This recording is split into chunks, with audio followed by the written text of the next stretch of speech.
Bisa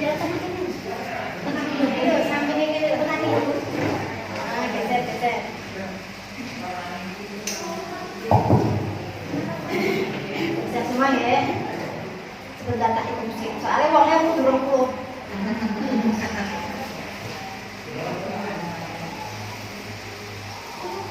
Satu lagi Mbak, sudah. Oke, monggo Bu. Nah, pas dulu. Bismillahirrahmanirrahim. Assalamualaikum warahmatullahi wabarakatuh. Waalaikumsalam warahmatullahi wabarakatuh. Selamat siang Bapak Ibu semuanya. Siang. Apa kabar? Baik, sehat, semangat, luar biasa. Jadi ternyata siang itu luar biasa ya. Prolanis? Yes. Prolanis? Yes. Prolanis? Yes. Prolanis Dr. Rita? Sehat, bahagia, jos.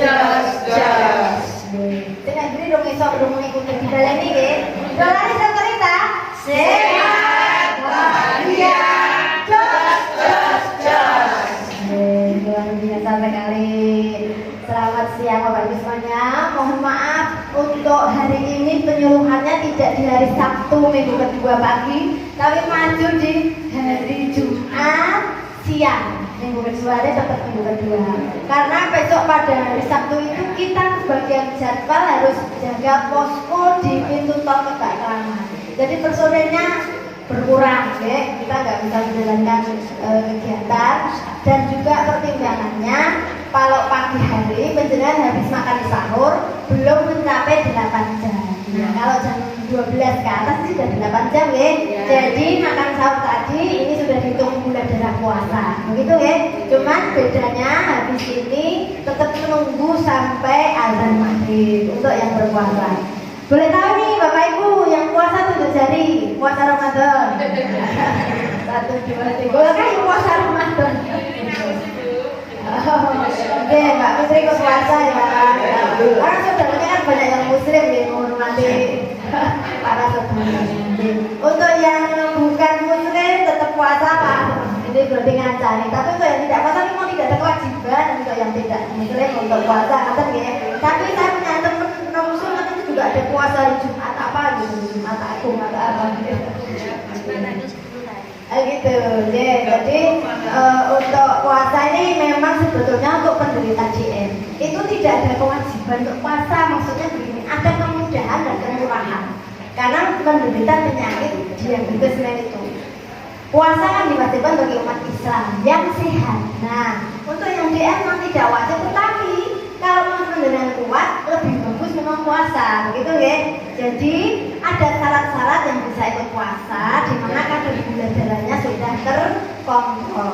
Kalau gula darahnya masih tinggi banget atau rendah, bisa hipoglikemi, itu juga tidak baik untuk puasa, begitu ya. Jadi di sini kita harus bersyukur Bapak Ibu. Kenapa? Karena walaupun dinyatakan menderita diabetes ya, walaupun diabetes, tapi ternyata masih diberi kemampuan untuk menjalankan ibadah puasa. Ini luar biasa. Ini sebuah anugerah, sebuah kenikmatan ya, yang bisa kita syukuri. Hari ini topik yang akan kami bahas itu tentang olahraga bagi penderita DM. Sebenarnya bulan lalu kan pengaturan diet bagi penderita DM yang puasa ya. Cuman memang ini kita ambil lagi karena memang fokus kita yang cek lab. Jadi yang menderita DM untuk bulan depan tentang hipertensi.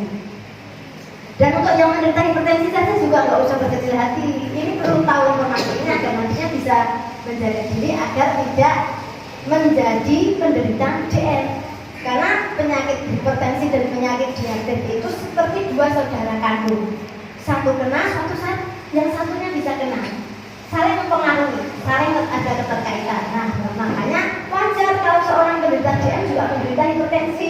Yaitu tadi sangat saling berkaitan. Nah, untuk hari ini topik yang kita bahas tentang olahraga pada penderita diabetes mellitus.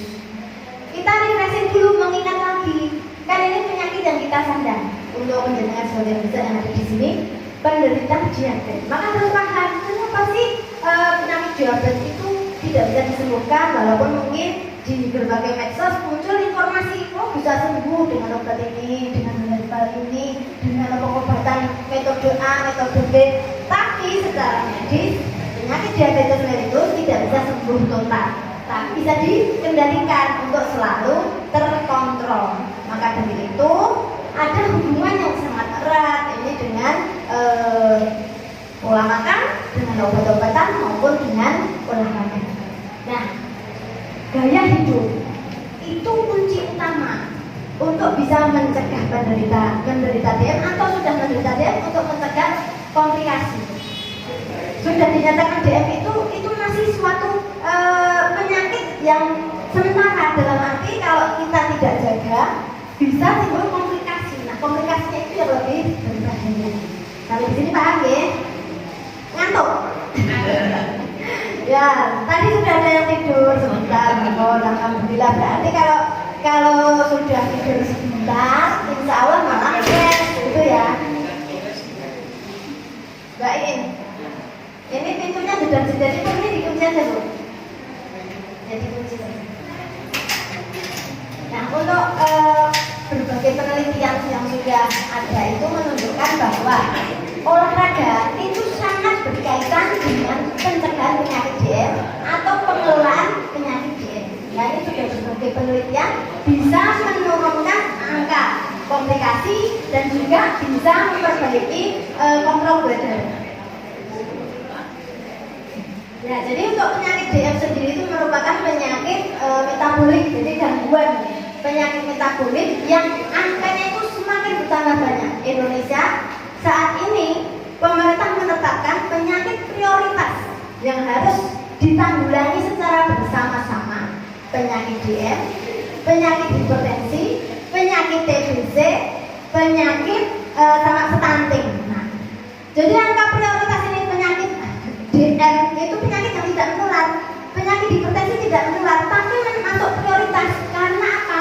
Karena kalau sudah terkena itu sebagian besar terkena komplikasinya, dan komplikasi dari penyakit DM dan hipertensi ini ternyata menghabiskan anggaran kesehatan dari APBN itu paling banyak, menghabiskan anggaran kesehatan itu paling banyak, sehingga tidak bisa dipakai untuk kegiatan lain. Karena itu berupaya ini prioritas nasional harus dicegah, jangan sampai timbul komplikasi. Kalau perlu dicegah, jangan sampai timbul penyakit DM. Ya, untuk yang sudah terlanjur menderita DM harus dikelola agar tidak sampai timbul komplikasi. Nah, untuk penyakit ini ya, penyakit DM itu sendiri dibedakan, ada penyakit DM tipe 1, ada tipe 2, ada DM gestasional dan ada tipe lain. DM tipe 1 itu bawaan, itu tidak mampu, tidak bisa memproduksi insulin tubuh, ya, pankreasnya tidak bisa memproduksi insulin. Itu pada anak-anak usia 5 tahun itu sudah ketahuan ya DM gestasional untuk DM tipe 1, tapi angkanya tidak banyak. Lah, DM tipe 2 ini yang saat ini menjenengan ini yang ada di sini, yang ceklat hari ini, itulah DM tipe 2. Jadi DM tipe 2 ini penyakit DM yang didapat dalam arti dipengaruhi oleh gaya hidup, bukan karena bawaan. Okay? Jadi ini dari gaya hidup. Karena itu gaya hidupnya yang harus kita kelola. Kemudian untuk DM gestasional ini penyakit DM pada ibu hamil. Biasanya kalau DM ini pada ibu hamil, suatu saat dia juga bisa menderita DM. Jadi DM ya sudah paham semua ya, yang dimaksud DM itu diabetes mellitus. Ini depan gue dang, depan ada. Kemudian lanjut ya. Nah, kenapa sampai terjadi penyakit DM? Nah, patofisiologinya, prosesnya itu kenapa? Nah, di sini ya. Pada penyakit DM itu terjadi resistensi insulin. Insulin diproduksi oleh pankreas kita. Jadi pankreas memproduksi insulin, insulinnya terjadi resistensi, dalam arti tidak mampu bekerja dengan baik. Ada juga yang insulinnya tidak bisa memproduksi dalam jumlah yang normal. Nah, dalam jumlah sedikit ataupun jumlahnya sebetulnya cukup tapi tidak mampu bekerja ini akan menyebabkan pankreas ini ya, gula darah itu tidak bisa masuk ke otot. Jadi gula berasal dari konsumsi kita. Apa yang kita makan itu kan diambil sari-sari makanannya melalui darah, dialirkan ke seluruh tubuh. Nah, kalau ada insulin yang bekerja maksimal, maka gula ini diambil masuk ke dalam otot. Tapi kalau tidak bisa bekerja dengan baik, sebagian besar tidak bisa masuk ke otot sehingga numpuk di dalam darah. Paham ya? Sehingga kalau dengan darahnya diambil, dicek gula darahnya menjadi tinggi. Itu karena ketidakmampuan atau berkurangnya fungsi dari pankreas, fungsi dari insulin yang diproduksi oleh pankreas. Jadi pankreas itu organ di dalam tubuh ya, di dalam perut kita. Kemudian juga peningkatan produksi glukosa oleh hati. Jadi ini hati kita itu fungsinya akan memproduksi gula. Kalau terjadi peningkatan produksi gula, yaitu seperti dipengaruhi juga oleh apa yang kita makan, Bapak Ibu. Kemudian akibatnya itu tadi meningkatkan kadar gula darah secara kronis. Kronis itu jangka panjang. Kemudian terjadi juga gangguan metabolisme dari karbohidrat, lemak, dan protein. Ya. Jadi sari-sari makanan itu akan juga terhambat proses penyerapannya akibat dari tidak mampunya insulin untuk mengambil darah gula ke dalam otot. Jadi gulanya masih di dalam darah. Ini kita hanya mengingat sekilas ya, kan dulu di Januari sudah disampaikan ya, di Februari ya, tentang penyakit DM. Nah ini sebagai awalan agar penyentuh selalu ingat bahwa ada tugas utama yang harus dijaga, yaitu menjaga jangan sampai gula di dalam tubuh kita itu naik tinggi atau drop sampai di bawah normal sehingga timbul komplikasi. Jadi kadar gula darah itu harus dijaga selalu stabil di angka normal. Maka yang berpuasa dosis obatnya juga dikurangi kan, minum obatnya juga jamnya berubah kan, karena harus disesuaikan dengan saat kita makan. Kalau tidak makan, kalau tetap minum obat gula, maka yang ditakutkan terjadi komplikasi penyakit hipoglikemi. Tanda-tanda hipoglikemi masih ingat? Keringat dingin, lemes, apalagi selain keringat dingin, lemes, berdebar-debar, ya, kesadaran menurun, adanya memang pingsan, begitu guys. Jadi mau soalnya juga sedikit itu. Kemudian untuk komplikasi yang kedua itu bila kadar gula darahnya naik tinggi sekali. Ini biasanya karena tidak bisa mengatur pola makan. Begitu pengennya lihat mangganya berbuah, yo langsung saja dahar 2 mangga sekaligus itu jadi rumah. Ada beberapa pasien yang seperti itu. Orangnya ya ada yang senyum-senyum sama saya. Saya nggak marah ya, itu konsekuensi ditanggung sendiri gitu ya. Tapi lucu gitu loh. Itu termasuk ibu saya, itu seneng banget kalau mangga. Makanya setiap kali ada musim mangga nggak mau dicek. Ojo mau nggak dhuwur gitu. Pikirannya kalau nggak dicek itu saya nggak tahu. Jadi memang kalau sudah namanya hobi atau seneng itu maksudnya untuk mengendalikan. Karena itu alangkah bersyukurnya penjenengan sing ora seneng buah sing manis. Nanti dibawa ke sini, dibagikan sama itu Mbak Tian dan teman-temannya. Nah, komplikasi hiperglikemi ini ya, itu ada 2 macam, diabetes ketoasidosis dan hiperglikemi. Ini nanti lain waktu ya. Dikunci saja Mbak. Kuncinya ke sebelah barat. Muter ke kiri. Nah, ini sekarang komplikasi yang kronis tadi ya. Hiperglikemi yang kronis itu tadi hiperglikemi akut menyebabkan 2 jenis. Tapi yang hiperglikemi kronis itu jangka panjang. Yang akut itu mendadak. Yang akut komplikasinya jauh lebih berbahaya. Yang kronis ini naiknya kan bertahap, tapi tetap beresiko. Kalau terlalu tinggi kadar gula darahnya, ini akibatnya retinopati. Retinopati itu ada retina mata, sehingga orang yang menderita gula dengan kadar gula tidak terkontrol bisa timbul kebutaan. Penglihatannya berkurang. Saya ini kok tak cepat nomor. Nah, ini bisa timbul kebutaan, dan kebutaan ini permanen, tidak bisa disembuhkan. Kemudian nefropati, nefro itu ginjal. Jadi bisa timbul gagal ginjal. Jadi jangan mengira timbul gagal ginjal itu hanya penderita hipertensi. Penderita DM itu juga resiko gagal ginjalnya cukup besar, dan itu juga cukup banyak. Ya, sampai ini ada beberapa anggota Polaris kita yang sudah meninggal itu beberapa karena gagal ginjal. Itu akibat kadar gula darahnya yang tidak terkontrol. Kemudian neuropati. Nah, ini neuropati itu pada sarafnya bisa timbul stroke, bisa timbul penyakit jantung, bisa timbul ini yang mikroangiopati. Jadi mikrovaskuler. Mikrovaskuler itu pembuluh darah yang kecil. Kalau komplikasi makrovaskuler pada pembuluh darah yang besar, ini penyakit jantung koroner, stroke, penyakit arteri perifer. Ini komplikasi karena pada pembuluh darah yang besar. Jadi ada pembuluh darah besar maupun kecil itu bisa timbul komplikasi semuanya. Dan ini tidak bisa kita abaikan.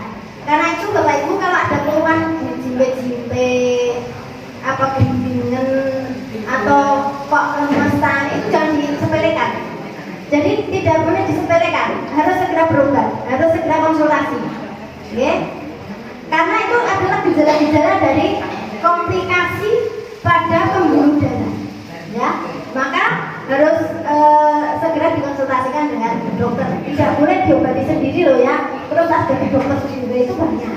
Banyak orang yang seperti itu, malas ketemu dokter. Ada yang malas, ada juga yang jadi kepo. Engkau nggak diseneni bu dokter, aku padahal berusaha jadi orang yang tidak galak loh ya, rekomendasinya galak. Terus berusaha untuk tidak, tapi memang suara saya banter, saya nggak bisa ngomong pelan. Jadi mohon maaf kalau itu seperti psikolog ya. Tapi sebelumnya itu demi penjenengan ya. Sekali-kali nggak ada keuntungannya buat saya. Itu ya, semuanya demi penjenengan. Kalau pun saya itu sampai banter, sampai gas, sampai nyeneni, itu sebetulnya karena saya sayang pantang penjenengan. Ujung nanti timbul komplikasi. Begitu ya. Kadang kan sakit gemesnya, aduh, iya toh, masuk ke kandani gitu ya. Itu karena sakit gemesnya ya, gemes banget gitu. Terus kandani kok latino gitu ya. Nah ini saya di sini mohon maaf. Kosongku tidak orang kanggo, tidak orang diterima karena banyak dosa sama penjenengan, menyakiti hati penjenengan. Oke, itu semua semata-mata untuk penjenengan, bukan untuk saya. Jadi saya mohon maaf ya bila ada kata-kata saya yang kurang berkenan di hati, terlalu kasar buat penjenengan, begitu ya. Kita lanjut. Nah sekarang kita tata laksana penyakit diabetes. Penyakit diabetes mellitus itu dikelola dengan beberapa cara, tidak hanya satu hal. Yang pertama edukasi ya, seperti ini edukasi penyuluhan kesehatan. Yang kedua konseling. Kalau konseling itu tergantung masing-masing kasusnya beda-beda. Oke, konseling itu saat kita ngambil obat, dengan ada keluhan apa kita resepi sambil mesti saya edukasi yang sesuai dengan keluhan. Kalau nggak ada keluhan, aman bu, nggak ada keluhan sama sekali, wah saya harus sangat bahagia itu. Bukan hanya penjenengan yang bahagia, saya juga alhamdulillah sehat. Jadi nggak ada keluhan itu juga menyenangkan, gitu ya. Nah ini kalau ada keluhan itu masuk di konseling. Kalau penyuluhan seperti ini secara umum, ini minggu kono minggu kene gitu ya, mohon maaf. Nah kemudian yang kedua, ini terapi nutrisi medis, ini dietnya. Terapi nutrisi medis itu dietnya, dietnya penjenengan yang sudah disampaikan ya kita bulan lalu ya, dokter Ilham ya. Untuk dietnya harus betul-betul diperhatikan, hindari 3G, itu sudah toh. Ya, jadwalnya juga harus ya 3J diperhatikan, jadwal, jumlah, jenis makanan, ya. Itu harus betul-betul diperhatikan. Kalau ragu boleh konsultasi, dan konsultasi ini tidak usah antri di jam praktek. Jenengan bisa buka teleheadnya, konsultasi dengan saya lewat telehead. Jam buka saya telehead itu jam 8 pagi sampai jam 9 malam loh malahan gitu. Tapi yang kebanyakan konsultasi itu biasanya hanya rata-rata penyakit umum. Yang penderita diabetes, yang penderita hipertensi, yang pluralis malah nggak pernah konsultasi. Teleheadnya sudah di-download aplikasinya, sudah ya. Sekarang kalau mau periksa harus lewat telehead juga daftar, lewat telehead, lewat MJKN. Telehead itu ada di dalam MJKN ya, mobile MJKN. Sudah di-download semuanya? Sudah. Gunakan ya. Kalau mau ke sini dipakai untuk daftar. Nanti akan lebih cepat. Kemudian yang ketiga, aktivitas fisik ini yang akan kita bahas. Olahraga. Bapak Ibu, selama puasa ada olahraga nggak? Betul. Olahraganya apa Bu? Oh, goes. Pagi. Oh gitu, luar biasa, keren banget ya. Jadi untuk olahraga ini Bapak Ibu nanti kita akan bahas. Tapi selama puasa itu olahraganya juga harus dibatasi ya. Jamnya kalau bisa 6 sore ya. Lalu yang keempat ini farmakoterapi itu obat-obatan. Obatnya tetap ambil ya. Kalau jenengan hari ini tidak bisa cek lab, tetap bisa ambil resep obat. Jadi sebulan sekali punya hak untuk minta resep ke sini. Nanti ngambilnya di apotek Brono. Paham ya? Jadi jangan karena aku kemarin nggak ikut cek lab, perawannya aku jalur resep enggak. Tetap tidak sama lain. Namanya orang, ada kepentingan. diundang ini lali di godongnya ya. Namanya orang ada kesibukan. Oh, kudu rewan, kudu jagon, apa piknik. Nah, ini beberapa kegiatan ini sama loh. Tapi obatnya tidak boleh lupa. Jadi kalau memang menjelang habis harus minta resep. Gitu ya. Nanti dipanggil. Mau cek nggak? Iya mau kerjanya jam 1. Oh gitu deh. Ini soalnya masuk kerja ya. Yang tidak masuk kerja jangan buru-buru. Kemudian ya kita bahas berikutnya. Nah ini definisi olahraga sekarang. Ada yang tahu bedanya olahraga dengan aktivitas fisik? Oh ya beda. Olahraga apa ini? Ya betul. Jadi aktivitas fisik itu masuk olahraga. Aktivitas itu tidak masih olahraga, tetapi olahraga itu aktivitas itu masuk di dalam bagian dari olahraga ya, aktivitas fisik. Tapi kalau aktivitas itu bukan mesti olahraga, gitu ya. Jadi olahraga itu adalah aktivitas fisik yang terstruktur, teratur, diulang-ulang. Dan niatnya terutama ya, yang bertujuan untuk mencapai kebugaran fisik. Jadi olahraga itu niat. Olahraga fokusnya kan untuk menggerakkan badan untuk olahraga biar sehat. Tapi yang aktivitas fisik itu oh nyapu, ngepel, terus siram-siram itu aktivitas fisik. Jadi kan olahraganya sedikit di situ ya. Jadi tetap beda. Nah, contoh olahraga itu ya benar jalan cepat, jalan lambat itu masuk olahraga kalau niatnya memang untuk menggerakkan badan ya. Jadi niat itu sangat berpengaruh. Bersepeda, nah ini gue itu ya yang hobi gue. Cuma kalau pas puasa saran saya untuk gue sebaiknya memang jangan seperti saat tidak puasa. Soalnya jangan kalau kehausan. Resikonya deh Bapak Ibu kalau kehausan nanti bisa menurunkan kadar gula darah juga terjadi hipoglikemia. Itu yang sangat berbahaya. Oke, jadi olahraga yang biasanya pagi hari dipindah ke sore hari atau malam habis terawih pulang olahraga dulu sebentar. Jadi olahraganya yuk jamnya jangan terlalu lama. Okay. Kemudian berenang. Nah, kalau berenang mungkin yang punya kolam renang sendiri masih bisa, tapi yang ke kolam renang umum ya lagi tutup deh. Yang keempat ini paling penting untuk usia 40 tahun ke atas adalah latihan beban. Jadi latihan beban ini justru paling penting Bapak Ibu. Bukan mengecilkan jalan cepat, bukan mengecilkan bersepeda enggak, tapi latihan beban ini sangat dibutuhkan agar otot tidak mengalami pengecilan. Atau jadi masa otot itu kalau semakin mengecil, konsekuensinya nanti Bapak Ibu kalau otot itu semakin mengecil, penjenengan mudah masuk angin, mudah sakit, gampang tiba, ya. Jadi tetap akan gampang sakit, terus tulang-tulangnya juga gampang sakit kalau ototnya berkurang. Ini sering dialami oleh para ibu-ibu lansia. Ibu-ibu lansia kan saya mengecil ototnya. Okay? Jadi kalaupun penjenengan saat ini belum ada keluhan itu justru dijaga. Apa yang terjadi saat kita olahraga ini? Terjadi peningkatan kebutuhan energi oleh otot. Jadi otot dengan dipakai untuk gerak, otot itu pengen membesar. Otot pengen membesar, mau membesar dan memang bisa membesar kalau energinya masuk ke otot. Jadi energinya diambil dari mana? Energi itu bisa diambil dari glukosa yang ada di dalam darah atau yang diproduksi oleh hati. Jadi dengan olahraga, glukosa di dalam darah itu akan disedot masuk ke dalam otot. Tadinya insulin tidak mampu atau kurang mampu menggeret gula di dalam darah ke dalam otot, dengan olahraga jadi mampu. Begitu. Dengan gula di dalam darah dimasukkan ke otot untuk olahraga, otomatis kadar gula darahnya menjadi berkurang, tidak tinggi lagi, menjadi normal. Begitu deh Bapak Ibu, bisa dipahami ya? Nah, dengan akibatnya apa? Ini terjadi peningkatan metabolisme energi untuk mempertahankan aktivitas otot.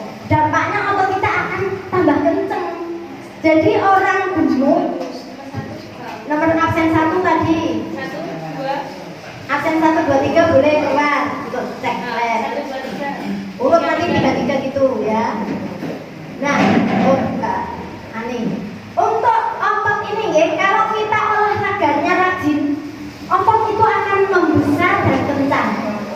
Lemaknya hancur, lemaknya hilang, lemaknya luruh keluar. digantikan otot yang besar. Jadi olahragawan itu ototnya gede, lemaknya tidak ada. Beda karo ibu-ibu yang gendut rata olahraga, itu gak lemak. Bisa dilihat pemeriksaan massa otot dan massa lemak. Jadi diukur alatnya ada. Gitu ya. Jadi kalau penjenengan kepengen lemaknya hancur dan digantikan oleh otot dengan jalan olahraga angkat beban. Angkat beban ya. Nah, untuk olahraga angkat beban ini dimulai dari kecil, jangan langsung ngangkat sing gede, pun jarum kabeh terus kapok. Nah, jarum kabeh terus kapok. Kebanyakan orang seperti maka butuh instruktur, gitu ya, butuh instruktur yang ngatur gitu. Nah ini ya, perubahan metabolik saat olahraga ini penting dipahami ya.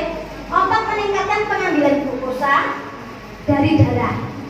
Glukosa di dalam darah diambil oleh otot saat kita olahraga. Hati meningkatkan produksi glukosa melalui glukohidrolisis dan gluconeogenesis. Terjadi peningkatan oksidasi asam lemak. Asam lemaknya hancur oksidasi ya. Saya lemaknya turun. Jadi jangan juga saya jelaskan. Jadi dengan olahraga itu penjenengan oral niat dan langsing otomatis langsing. Kalau rutin. Ini yang pakar naik sepeda kan juga tidak gemuk. Jadi orang yang rajin olahraga tidak mungkin gemuk. AWT ya, selain AWT ototnya yang gede itu otot bukan lemak gitu ya. Hal ini membantu mempertahankan suplai energi dari otot. Maka dari itu olahraga menjadi pilar yang sangat penting dalam mengelola penyakit diabetes maupun penyakit hipertensi. Jadi ya, mekanisme molekuler olahraga pada metabolisme glukosa. Nah, ini juga begitu, kontraksi otot meningkatkan translokasi gluta 4 dari sitoplasma ke membrana sel otot. Ini mungkin jenengan bahasanya terlalu ilmiah itu ya. Intinya begini, glukosa di dalam sel akan naik, gula di dalam darah akan berkurang masuk ke dalam sel otot ya. Mekanisme ini dapat terjadi dari independen dari insulin bisa dan kita olahraga juga bisa. Yang ini terlalu ilmiah penjaringan kurang. Nah ini langsung saja di sini akan meningkatkan oksidasi glukosa, meningkatkan oksidasi asam lemak, meningkatkan transfer glukosa ke sel otot. Otomatis sel kalau gula masuk ke sel otot maka gula di dalam darah akan berkurang. Intinya di situ ya, Bapak Ibu. Nah di sini peningkatan sensitivitas insulin. Tadi di awal sudah saya sampaikan penyakit gula itu dipicu dari insulin menjadi resisten. Nah dengan kita olahraga, insulin yang tadinya resisten menjadi sensitif. Jadi insulin yang tadinya loyo menjadi kuat, menjadi sensitif. Begitu ada gula dia langsung bekerja. Itu efek dari olahraga. Jadi olahraga tidak boleh ditinggal. Termasuk saat penjenengan sedang puasa ini, olahraga itu tetap harus dilakukan walaupun jamnya berkurang, porsinya berkurang, tapi tetap harus dialokasikan waktu untuk olahraga. Jangan beralasan pakai kosong lemes ya. Tapi juga harus diingat selesai puasa nanti penjenengan olahraganya harus kembali normal. Ojo terus malah suara olahraga kita dibebas rasa olahraga lain. Jadi nanti ada olahraga senam prolanis di sini dimulai tanggal 5 April. Sekalian nanti halal bihalal. Bapak Ibu semua saya aturi untuk rabu. Oke. Nah nanti pagi kalau itu pagi kita senam dulu. Tanggal 5 April 78 silakan. Kemudian setelah olahraga terjadi peningkatan sensitivitas insulin yang bertahan hingga 2 hari 24 sampai 48 jam. Jadi 24 jam itu kan 1 hari penuh, 48 jam itu 2 hari penuh. Olahraga kita hari ini tekan sesuk kuwi insulin ijek sensitif. Maka dari itu olahraga bisa dilakukan seminggu 3 kali. Kalau setiap hari lebih baik, tapi seminggu 3 kali itu sudah cukup untuk bisa menjaga insulinnya tetap sensitif. Paham ya? Insulin yang tadinya loyo jadi kuat.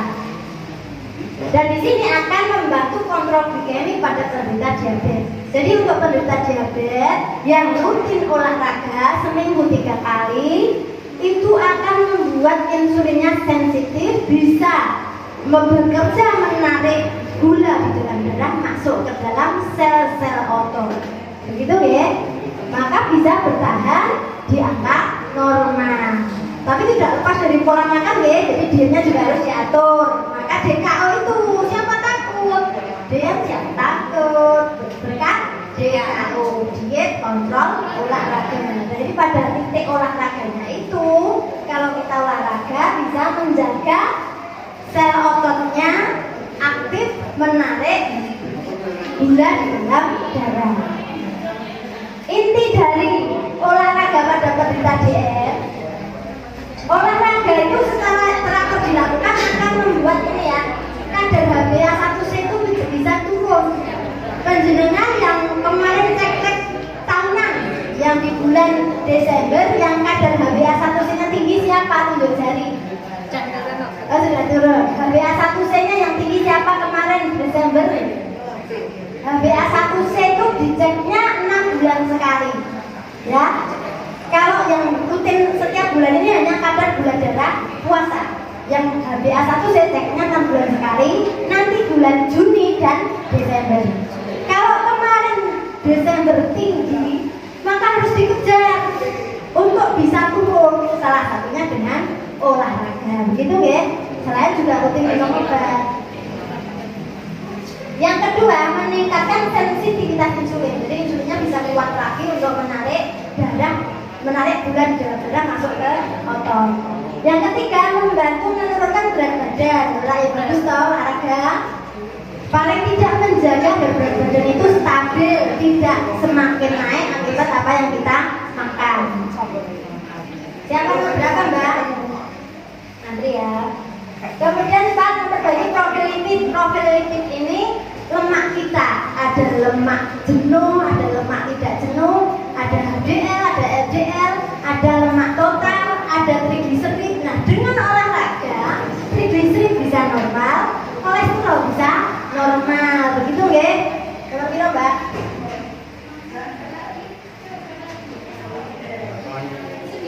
9, 10, boleh keluar.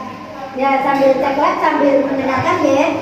Kemudian ini yang kelima, menurunkan resiko penyakit kardiovaskuler. Nomor 9, 10, 11, 12, 11, 12, 13, 14. Ini ya, menurunkan resiko penyakit kardiovaskuler. Resiko penyakit jantung. Bapak Ibu, penyakit DM itu ya, komplikasi terbanyak. Penyebab kematian penderita DM itu bukan karena kadar gula darahnya yang tinggi, bukan. Tapi paling banyak itu karena penyakit jantung. Sebabnya kenapa? Penyakit jantung itu kalau dia tidak menderita gula, nyeri dada itu sangat dominan, sehingga pasien bisa langsung datang ke rumah sakit tidak terlambat.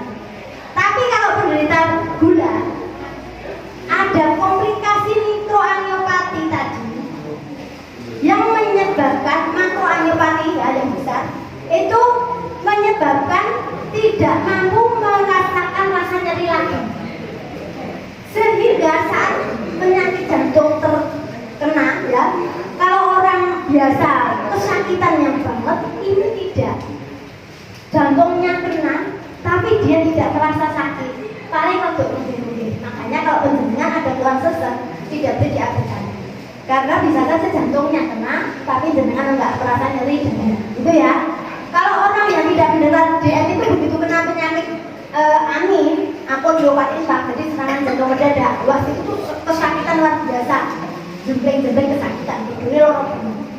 Tapi yang penderita DM, komplikasi ke penyakit jantung itu rasa nyeri itu tidak ada, enak.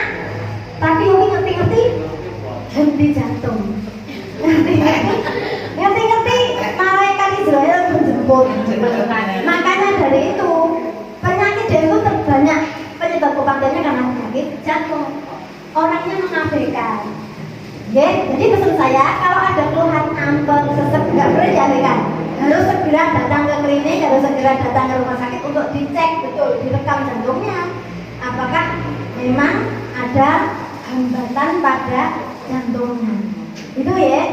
Nah, ini menurunkan resiko itu dengan olahraga. Ya, jadi penyakit kardiovaskuler ini komplikasi yang paling besar, paling banyak dari penderita DM. Penyebab kematian tertinggi pada penderita DM itu akibat penyakit jantung koroner. Begitu ya. Ini aku lagi ini loh ya. Saya sendiri yang orang sehat juga antri mati, semua antri, gitu ya. Cuman ya itu tadi, untuk penjenengan ada resiko mengalami penyakit jantungnya lebih 16, 17. Nah, sekarang jenis latihan yang efektif, latihan fisik atau olahraga yang efektif apa? Ini ya. Jenis olahraga yang terbukti bermanfaat. Aerobic exercise, latihan aerobik. Jadi olahraga aerobik bisa diambil, dilakukan. Tapi ingat, kalau pemula tidak boleh kebanyakan, harus bertahap. Aerobik itu olahraga yang menggerakkan kedua kaki plus kedua tangan ya, dengan irama yang teratur. Jenengan bisa nyari di YouTube banyak aerobik untuk penderita diabetes. Ya, itu bisa dicontoh. Aerobik untuk lansia ada, aerobik untuk anak muda jangan diambil. Tapi olahraga aerobik ini sangat bagus untuk kesehatan jantung dan juga untuk menjaga kadar gula darahnya tetap normal. Yang kedua, resistance training.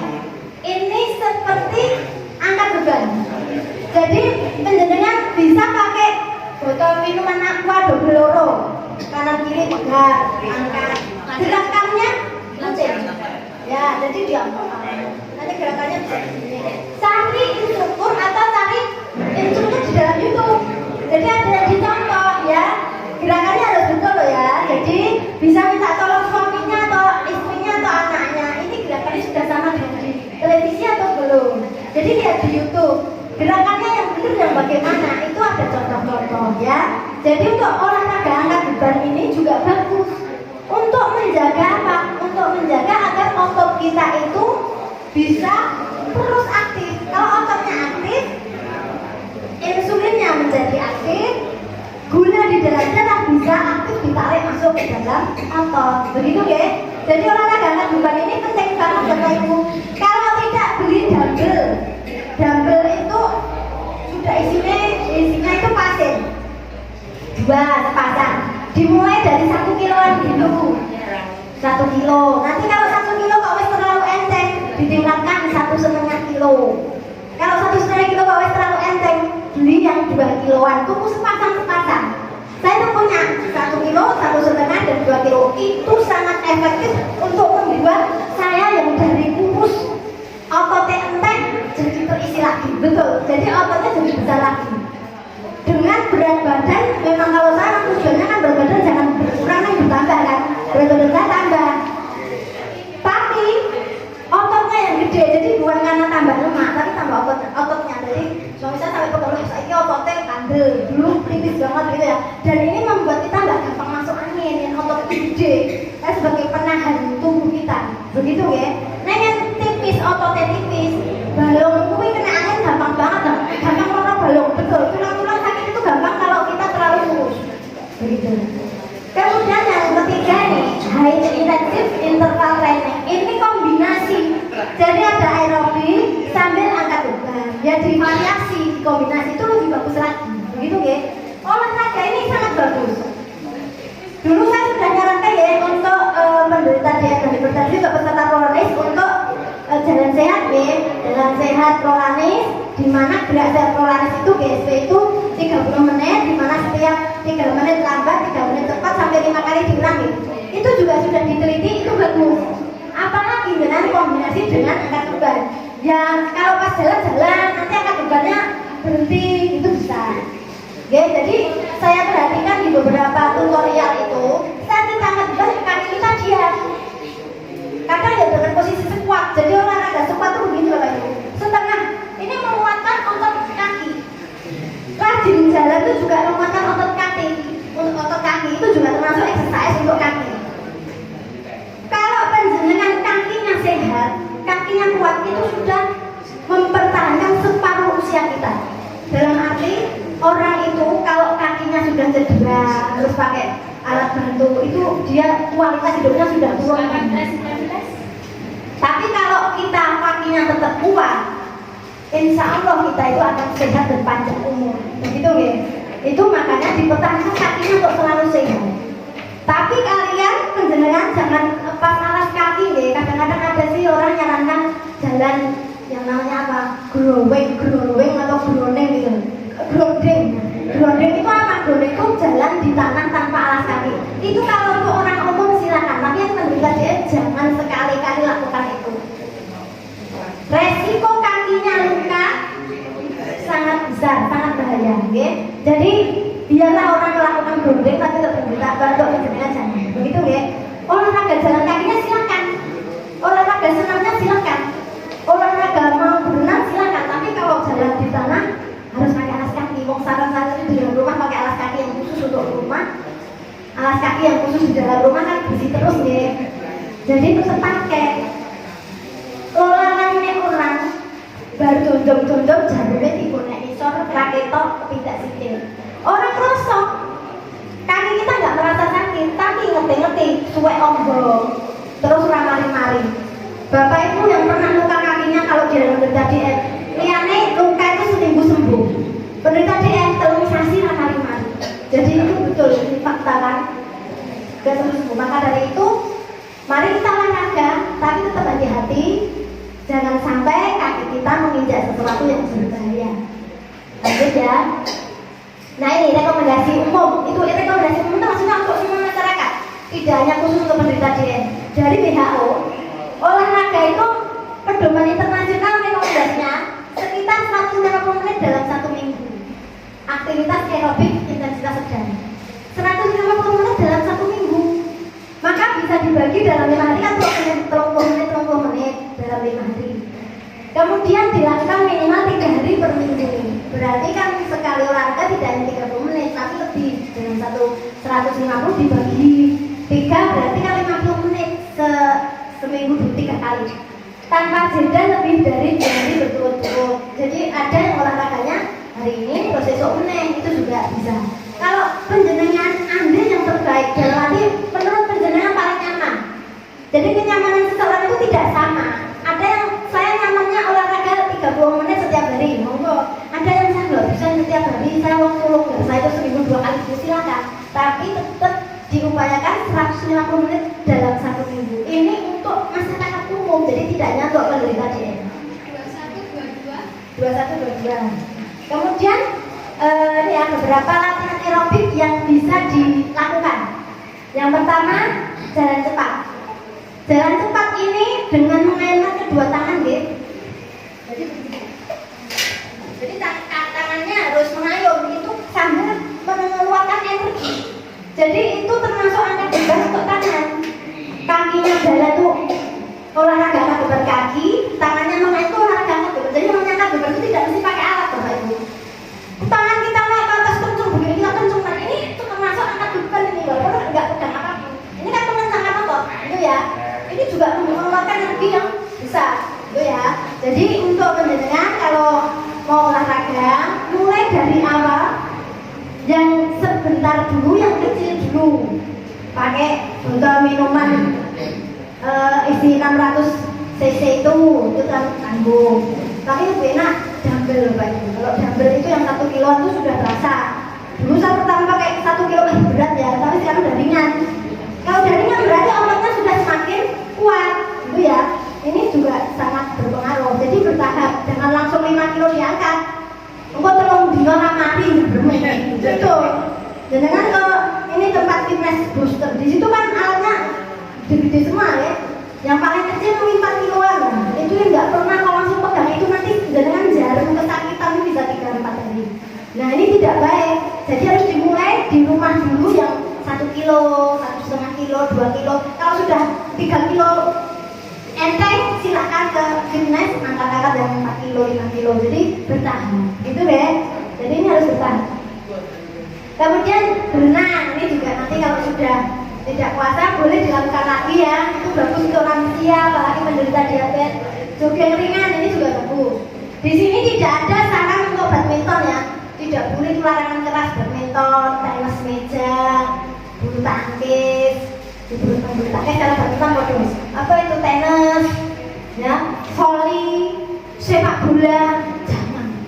Untuk penjenengan wis nonton bae masa melu-melu olahraga yang aman ini. 22, 23, 24 silakan. Kemudian durasinya kapan? Durasinya 30 sampai 60 menit per sesi. Dilakukan 3 sampai 5 kali dalam 1 minggu. Nah, latihan resistensi itu latihan angkat beban itu sekuat. Jadi sekuat itu sebenarnya bisa hitung sehari 50 kali. Begini. Jadi cuma begini itu sudah memuatkan otot kaki. Dihitung 1, 2, tangannya sampai diayun. Ini sudah dihitung. Nanti dengan 50 boleh istirahat. Atau 10 dulu, terus nanti tambah lagi 10 sampai 50. Minimal 50 kali berarti. Ya. Sekuat ini sudah memuatkan otot kaki. Kita harus ingat otot kaki kita harus kuat kalau pengen sehat, pengen panjang umur. Ya. Kemudian push up, kalau push up ini memang sangat ini ya mungkin berat sekali, tapi bisa dilatih sedikit demi sedikit. Karena itu untuk menguatkan otot punggung. 23. Untuk menguatkan otot punggung itu sebaiknya 26, 27,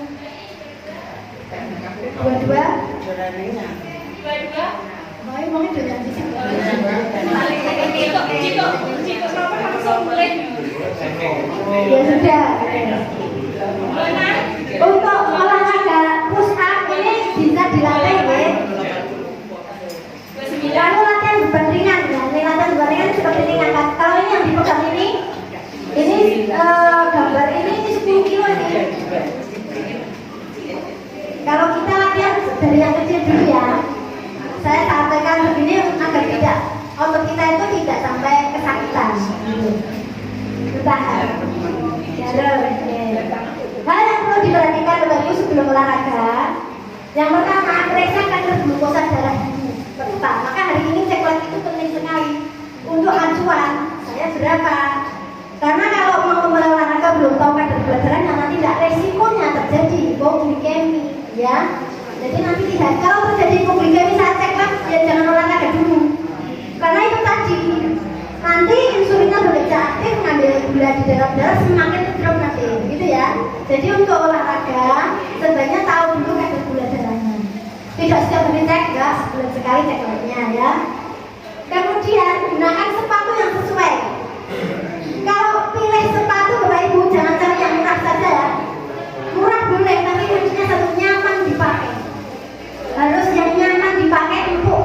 Soalnya sepatunya atos, dinggo jalan-jalan itu nanti bisa membuat telapak kaki lecet. Enggak sakit, tapi nanti bisa terjadi luka. Okay? Jadi pilih sepatu yang empuk. Sepatu yang empuk mau tidak mau harus dicoba dulu. Kalau beli online, apa bisa mencoba? Gitu ya. Jadi saran saya kalau cari sepatu jangan online. Beli. Kalau memang temennya, oh ini empuk banget nih, lah beli sesuai yang beli temennya boleh, harus mencoba dulu. Sepatunya harus yang empuk, tidak boleh yang atos. Kemudian lakukan pemanasan dan pendinginan. Jadi senam pemanasan itu penting banget. Senam pendinginan juga penting. Tidaknya langsung senam inti, nanti tidak baik. Olahraga apapun memang perlu pemanasan dan pendinginan. Perhatikan ini ya, resiko hipoglikemi. Maka dari itu yang jenengan lemes, ya olahraga. Lemes kok malah langsung lari-lari, nah nggak boleh. Jadi kalau lemas istirahat, nanti nggak pingsan ya. Cedera kaki, maka harus pakai sepatu yang empuk. Tidak boleh sembarang sepatu. Apa meneh sepatu online yang tidak tahu, belum pernah tahu rasanya langsung dibeli murah, ternyata atau orang dinggo maneman yang dinggo ya resiko, gitu ya. Komplikasi retinopati berat. Jadi kalau penglihatan terganggu, ya jangan olahraga dulu. Nanti tidak semakin berat. Nomor berapa? Berapa? 31. Mbak tanya dosis kerja. Dia kan 8 bulan enggak dari sakit. Kan kaki saya itu kalau untuk sholat memang masih selonjor. Untuk tanggal 5 April sudah bisa untuk olahraga. Ya nanti dicoba, kalau memang tidak kuat berdiri nanti terus duduk saja. Olahraga dengan duduk itu bisa ya. Senam kaki diabetes kan dengan duduk. Apa ada yang masih melakukan senam kaki diabetes? Tidak ada, senam kaki diabetesnya dilupakan. Begitu juga tensi, Mbak. Nah,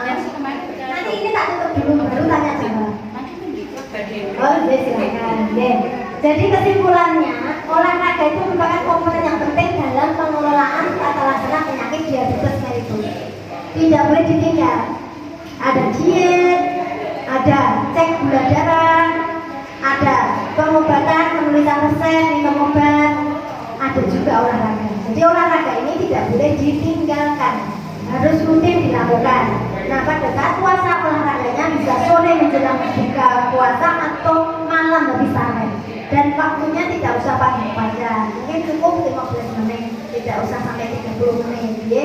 Ini yang penting ada gerak olahraga. Kenapa nggak boleh olahraga pagi hari terus kehausan?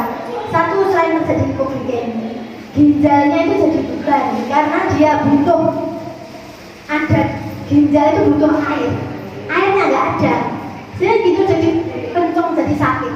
Banyak beberapa pasien itu kalau boyoknya pegel banget itu karena ginjalnya protes, orang mau air, dia minumnya sedikit. Mesti tak tanya, dengan minum sehari semalam berapa gelas? Pasti nggak sampai 2 liter. Orang kalau minumnya dari semalam ke 2 liter air putih, biasanya sininya mesti nyaman tinggalnya, ya. Kebutuhan air itu, kebutuhan kita tuh minimal 2 liter dalam sehari semalam. Kalau kita seharian puasa, maka habis maghrib sampai nanti habis sahur itu yang diminum harusnya mencapai 2 liter. Makanya kalau pakai botol-botol itu, satu botolnya berapa cc dilihat. Kalau yang azam itu ya, azam atau liter yang gelas itu kan ada tulisannya 220 mili. Berarti kalau minum itu 5 gelas itu baru mendapat 1 liter lebih 1 ya, 1 liter, 1,1 liter. Nah, masih butuhnya masih banyak. Jadi kalau minum itu sehari semalam seharusnya 10 gelas. Nah, jadi ini yang dibutuhkan. Kemudian aktivitas fisik meningkatkan penggunaan glukosa lewat dan sensitivitas insulin, maka perlu dilakukan rutin. Latihan aerobik dan resistensi secara teratur dapat memperbaiki kontrol glikemik. Kadar gula darah kita itu akan berangsur-angsur membaik normal. Tapi sekali lagi, penderita diabetes itu tidak bisa sembuh seumur hidup. Jadi, walaupun sudah normal, jangan terus sampai naik.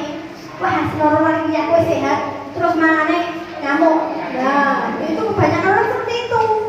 Kalau pas dicek gulanya tinggi, gimana hati-hati banget. Tapi begitu dicek terus sudah normal ini bagus, kendel banget, terus langsung apa-apa mulai dinikmati dengan penuh semangat. Sebetulnya ya boleh-boleh saja menikmati, tapi jangan banyak-banyak. Begitu ya. Kemudian ini rekomendasi utama. Enggak, kalau itu tidak. Rekomendasi utama yaitu 150 menit aktivitas fisik per minggu. Dibagi saja, kalau mau setiap hari dibagi itu. Jadi kan 60 menit sudah cukup dari itu setiap hari ya. Dan saran saya untuk menguatkan otot kaki selain squat tadi, penjelasan kalau malam mau tidur itu menggerakkan kedua kakinya, mulirnya sambil rumah tidur, kakinya mengulir, paling enggak 30 sampai 50 kali mulirnya. Itu untuk menguatkan juga ini pinggulnya, karena pinggul ini juga kunci kita menahan beban, menahan tubuh, itu ya. Gerak, jadi kedua kaki digerakkan. Maka menjelang tidur saya biasanya baru olahraga 15 menit untuk menggerakkan kedua kaki. Dulu saya sempat sakit gak bisa jalan kaki, masih ingat toh, saya sampai kesakitan. Rekomendasinya Bunga Tiam tuh olahraga, lakukan sampai sekarang alhamdulillah sehat. Jadi memang dengan kita olahraga, otot-otot kita jadi lentur dan kuat. Kalau ototnya lentur dan kuat, tulangnya juga ikut lentur. Dong otot ini yang tulang, ya toh. Tapi yang ototnya mengecil, tulang itu menjadi ya ikut mengecil. Tulangnya ikut mengecil. Maka lihatlah orang-orang itu yang sudah lansia, mesti berat tinggi badannya kan saya menurun, ya sudah mulai tendi gitu ya. Termasuk saya juga kurang saya, tapi sudah turun 2 cm. Kira-kira itu ya Bapak Ibu, ada pertanyaan silahkan. Nah, tadi Mbak Edang mau tanya Pak, yang lain silakan. Bu, saya mau tanya ya. Oke, silakan. Mohon maaf, pas Pakai ini untuk bagian lain. terima kasih Bu, saya mau bertanya. Hasil kreatin saya itu kemarin kok 1,2. Itu apa yang harus kita lakukan Bu atau mengurangi makanan apa gitu? Oke, jadi hasil kreatin ya, ureum dan kreatin itu sebagai indikator fungsi ginjal kita. Maka penting sekali untuk cek lab yang 6 bulan sekali itu karena ureum dan kreatin ini selalu dicek. Kreatinin normal untuk perempuan kan 0,7 sampai 1,1 ya. Ini kok 1,2 ada kenaikan sedikit gitu ya. Ini bisa kalau hanya naik sedikit sebetulnya masih aman. Tapi agar bisa kembali normal, maka perlu banyak minum air putihnya ditambah. Gitu. Jadi kuncinya diminum. Selama kenaikannya tidak banyak itu minum masih jadi kunci utama. Tapi kalau sudah gagal ginjal stadium 4, stadium 5 itu minum sangat dibatasi. Ya, jadi mumpung naiknya nggak banyak, sebenarnya minum banyak. Gitu. Jadi, maka dari itu selain olahraga ya Bu ya, jadi olahraga dimulai dengan minum. Kalau minum kita itu setiap harinya kurang dari 2 liter, jangka panjangnya ginjalnya itu tadi angka kreatinnya bisa naik. Mungkin ibu sudah rutin minum 2 liter, tapi mungkin sekali tempo kok bosan. Pas musim hujan kan malas minum ya, tidak terasa haus, gitu ya. Jadi minumnya mungkin terus melak, orang melak terus ngombe. Kebanyakan orang kalau pegel-pegel itu keluarnya masih minumnya hanya 1-2 gelas. Saya kalau sahur itu 2 gelas sudah terpenuhi perut saya kan gitu. Kalau saya bangun tidur minum saya tidak 1 gelas gede, anget. Nah, jadi kalau sudah minum 1 gelas gede itu baru nanti saya berwudu. Kalau ada waktu bisa sholat malam, kalau ada waktu terus makan, tapi tetap sudah minum dulu sebelumnya. Jadi makan nasinya nggak usah banyak-banyak, kalau minumnya yang misalnya ya.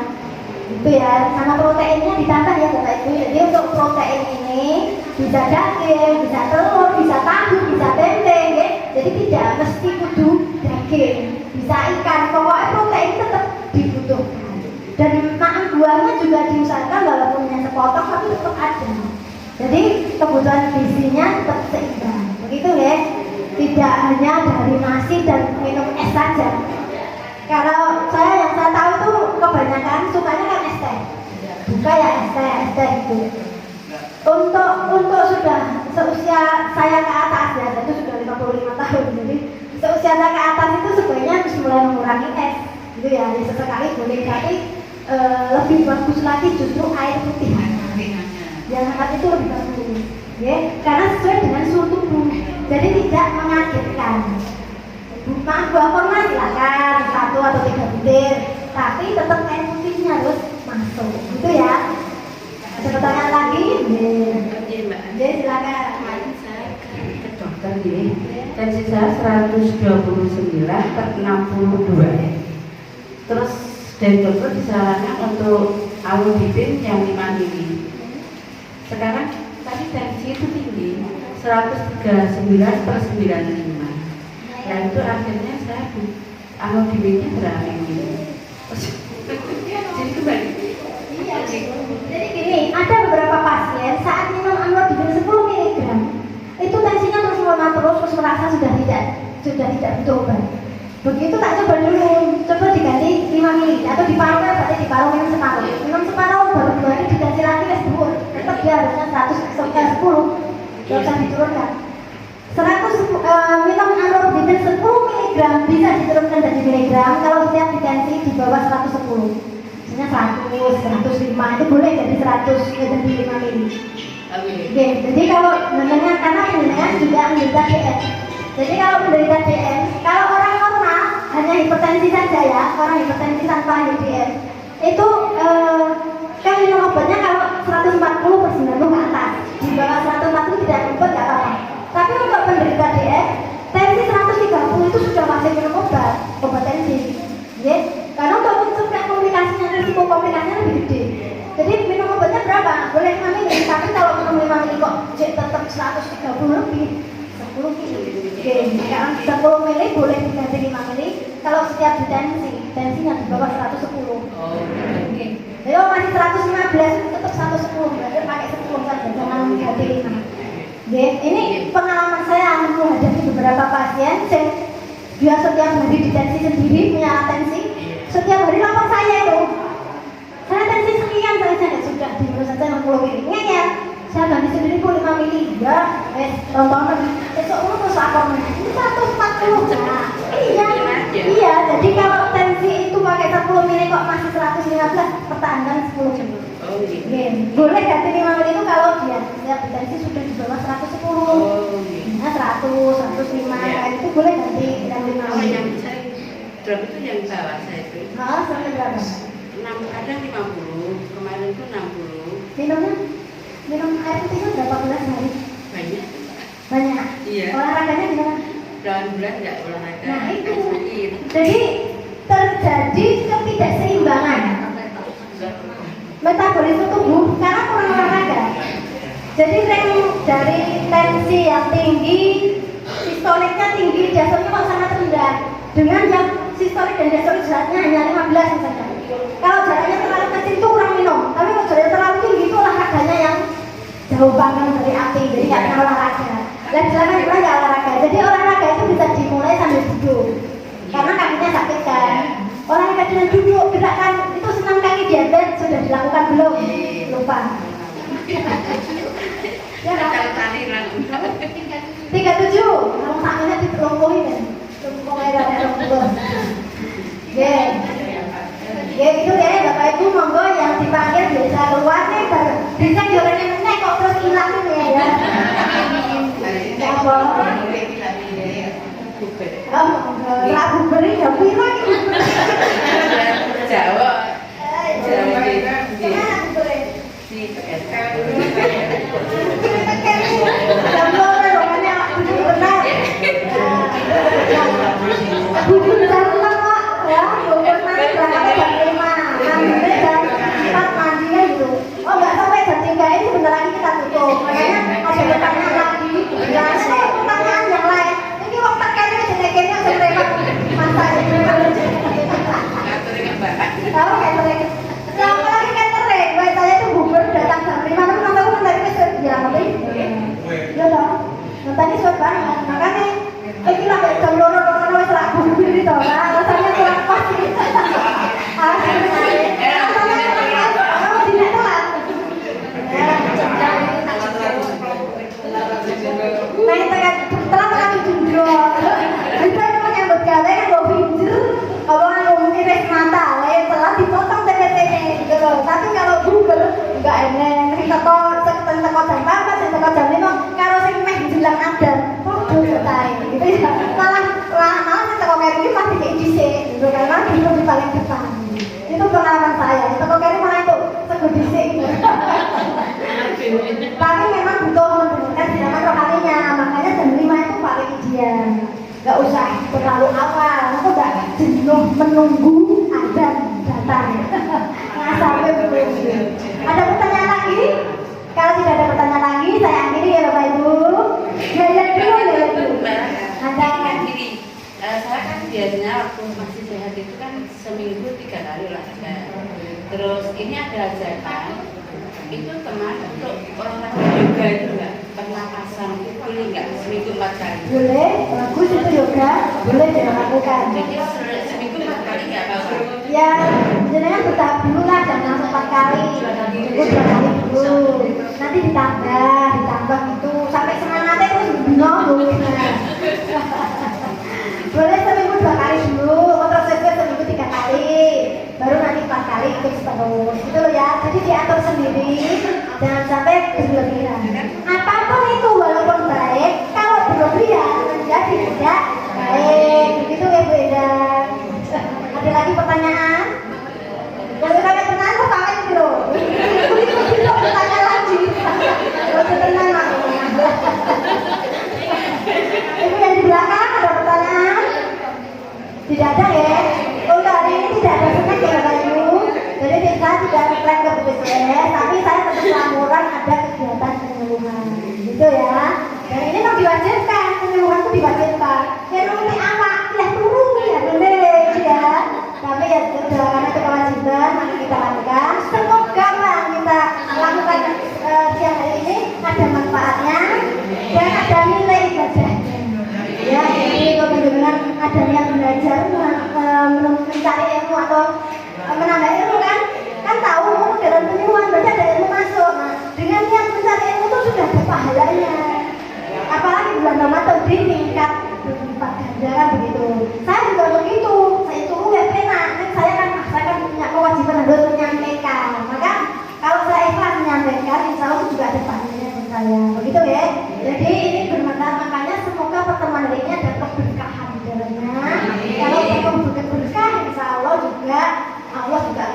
pahala yang berlipat ganda, tentunya sehat semuanya, bahagia semuanya, rezekinya lancar, sukses sampai di cita-cita berhasil semua. Gitu ya. Terima kasih, membantu semua kata yang salah. Wassalamualaikum.